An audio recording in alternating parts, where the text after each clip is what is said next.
When it comes to the A Nightmare on Elm Street franchise, for years and years, the talk has been about the original film or Dream Warriors. But it's about damn time we start showing love to the Dream Master.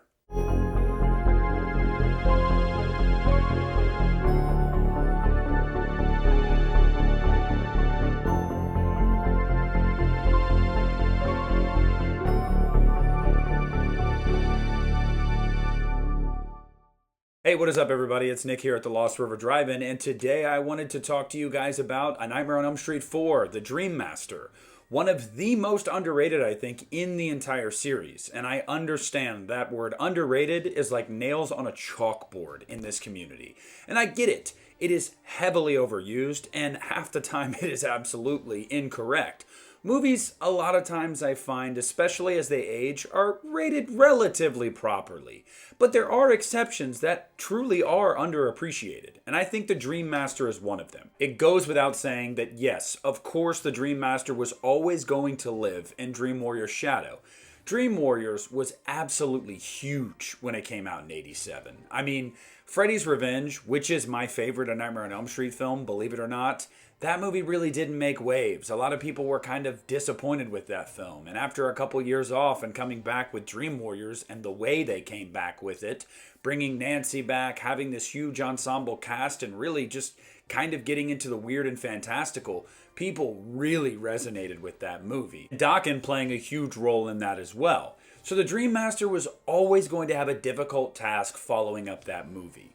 Now, just like with Dream Warriors, the Dream Master has an incredible soundtrack. So let's just get that out of the way right here. I think a better soundtrack.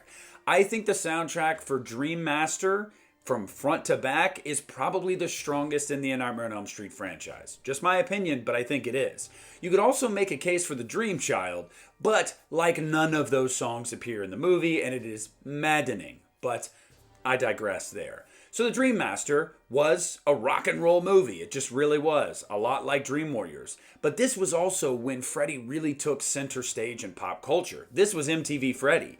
This was when you had Freddy on MTV. Everybody knew the face of Freddy Krueger. This movie was huge. While it is true that Dream Warriors kicked the door in, this movie knocked the entire house down.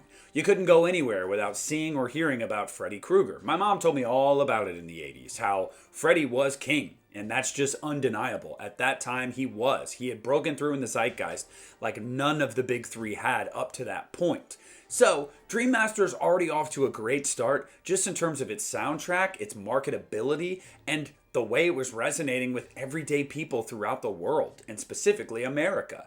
So then, we get into the movie itself. Now, a lot of people have issues with this movie because in the first act of the movie, the surviving Dream Warriors are killed off.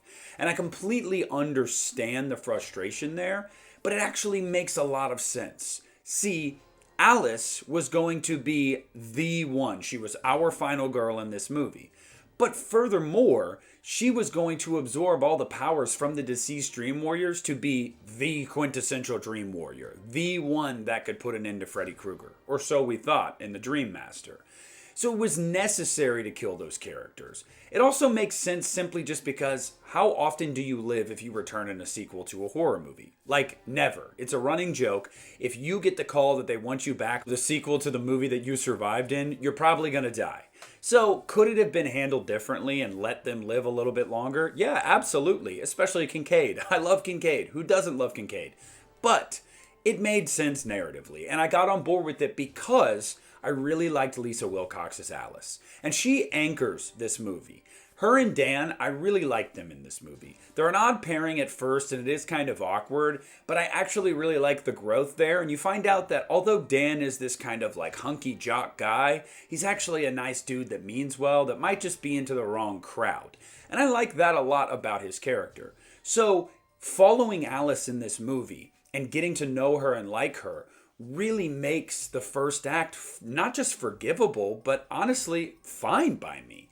Because if we're to believe that this new person that we're following is going to be the fighter to take on Freddy Krueger, we have to like her. She has to be believable. And lucky for us, Lisa Wilcox as Alice is. As far as some of the other reasons why the Dream Master is great, well, I mean, how can it not be great that Freddy gets resurrected by a dog pissing fire? That's awesome. Look, I don't even care. It is so late 80s. It is so corny and makes no sense, but it's literally incredible. A dog pissing fire. Some of the effects in this movie are genuinely incredible. Look, in recent years, I've heard people complain about the Roach Motel, saying it's stupid, it doesn't really make sense. Shut up. Like, no, the Roach Motel is awesome. It's gross, it plays on her fears, and it's really inventive, especially for the time. I love the Roach Motel. How can you not? The demise of Freddy Krueger in this movie is easily the best demise of Freddy Krueger in the series. And I don't mean narratively necessarily, but I mean visually. All of the souls coming up out of the body, it's just the fact that they were able to pull that off as seamlessly as they were in the late 80s, it's just incredible. It stands the test of time. Another thing that really works in this movie's favor is Renny Harlin's directing. And I know for some reason Renny Harlin is a controversial figure when it comes to his movies. You either love them or you hate them, and there really isn't much of an in-between. But I think that Renny Harlin did a great job directing this film. Look, there is so much technically about this movie that's impressive. This was easily the biggest Nightmare on Elm Street film up to that point. Renny Harlin was up to the task. This movie, technically speaking, is just really impressive on a lot of levels. Some of it leaves some to be desired, like the dojo kill that is pretty much nothing. I mean, come on, Rick is fighting the air. Yeah, I'll hear you there. But there's also a lot of really cool stuff, especially in the third act, that really takes a skilled director when it comes to action and really big bombastic sequences. And I think Renny Harlin does a great job with that. And when I talked earlier about the effects in this movie being really impressive, I cannot forget to mention what happens to Debbie before she dies in the Roach Motel. Look, when she has the barbell and her arms bend back and rip apart, look, you can pick it apart all you want in this day and age. I don't care. I remember the first time I saw that, it grossed me out, and it still grosses me out. And I think the fact that it looks so elastic and stretchy just makes it that much nastier for me. It's almost like it adds to the fact that as her arms are bending, her skin is really trying to stay on there, but it's just ripping away, and it's gross. And that's before we even get into the Roach Motel. Look, I could go on and on and on about why I think The Dream Master is a great movie, and I really, really do. I think The Dream Master improved upon things that Dream Warriors really faltered at times, and one of those is the effects. See, Renny Harlin was able to handle these bigger movies. This movie had a bigger budget, and the effects, I think, are vastly better than Dream Warriors. I also think the final girl in this movie is, at worst, just as good as Kristen. I really, really love Lisa as Alice, and I always have. And her relationship with Dan. I think the kills are really cool. I think the marketability of this movie. I think the vibe of Freddy. This is when Freddy was at his apex. He was making jokes, but he was also super gross and demented at the same time. There's so much about this movie that feels like a perfect sequel to Dream Warriors. But just a few of the edges ironed out a little bit more. I know it's not a popular opinion, and I know I'm going to get comments in the comment section telling me I am totally wrong. But I'm here to tell you guys today, I take Dream Master over Dream Warriors any day of the week. And when I was growing up, I would have said Dream Warriors. And I don't know if that was just because I love Dokken and I loved that movie growing up. And my mom was trying to cloud my brain and tell me, oh, this is the best one. This is the best one. No.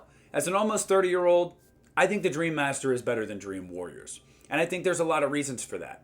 But no matter which one you pick, I think they're both incredible. And the point of this video wasn't to say this one is better. No, that's all a matter of opinion. But I will say this movie is hella underappreciated. And it is about time this movie gets talked about just as much as, if not more than, The Dream Warriors. Now, Freddy's Revenge, that's a conversation for another day. And a conversation we might be having very, very soon. But I want to hear what you guys have to say down below in the comments section. Tell me about your journey with The Dream Master. What do you think about it now? What did you think about it when you first saw it? Has it grown in love for you, or have you fallen out of love for it? I want to hear all of that and more down below in the comments section. Please make sure to leave a like on this video, subscribe to my channel if you haven't already. This is Nick. I appreciate you stopping by the Lost River Drive-In tonight, and I'm pulling out.